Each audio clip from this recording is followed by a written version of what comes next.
Hello বন্ধুরা, বাবলি রান্নাঘরে তোমাদের অনেক অনেক স্বাগত জানাই। আশা করি তোমরা অনেক ভালো আছো, সুস্থ আছো। আমিও ভালো আছি।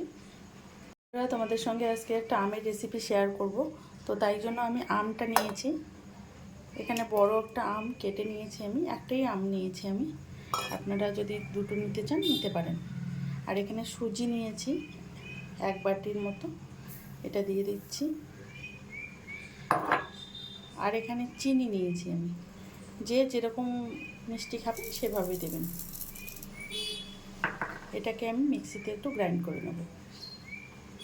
ভালো করে গ্রাইন্ড করে নিয়েছি। এবার এটাকে একটা বাটিতে ঢেলে নিচ্ছি। এখানে আমি কিছুটা ময়দা অ্যাড করে দিচ্ছি। এখানে হাফ বাটি ময়দা নিয়েছি, এটা দিয়ে দিলাম।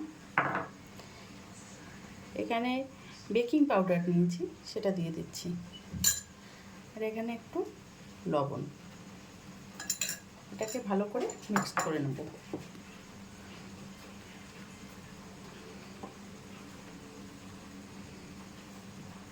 এখানে আমি দুধ নিয়েছি, দুধটা দিয়ে দিচ্ছি পরিমাণ মতো, দিয়ে ভালো করে মিক্স করে নিচ্ছি।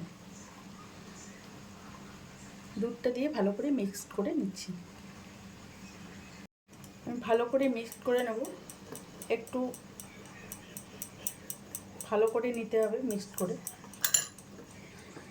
না গাঢ় হবে না পাতলা হবে টেক্সচারটা।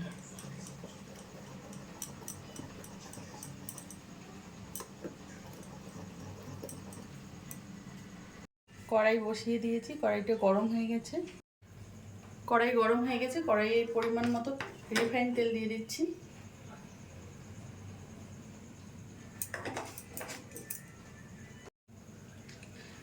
তেলটা গরম হয়ে গেছে, এবার পোয়া পিঠাটা ছেড়ে দিচ্ছি।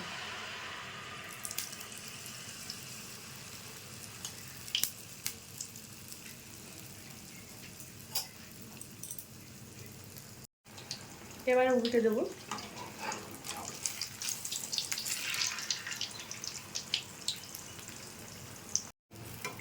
উপর থেকে একটু তেল ছিটকে ছিটকে দেবো।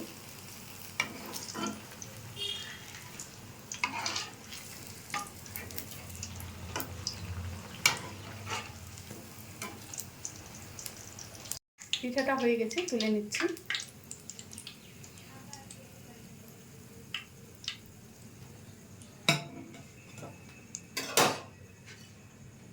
আর একটা দিয়ে দিচ্ছি।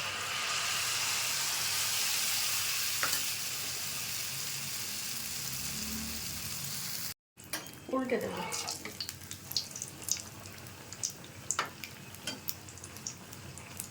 বন্ধুরা, এভাবে আমি সবগুলো পিঠা করে আপনাদের দেখাচ্ছি কতটা ফুলে গেছে। দেখুন, খুব কম উপকরণে খুব একটা ভালো জিনিস খেতে হয়, খুব সুন্দর হয় খেতে। আপনারা যারা মিষ্টি খেতে ভালোবাসেন এই রেসিপিটা একবার করে দেখতে পারেন। বাচ্চারা তো খুবই পছন্দ করে।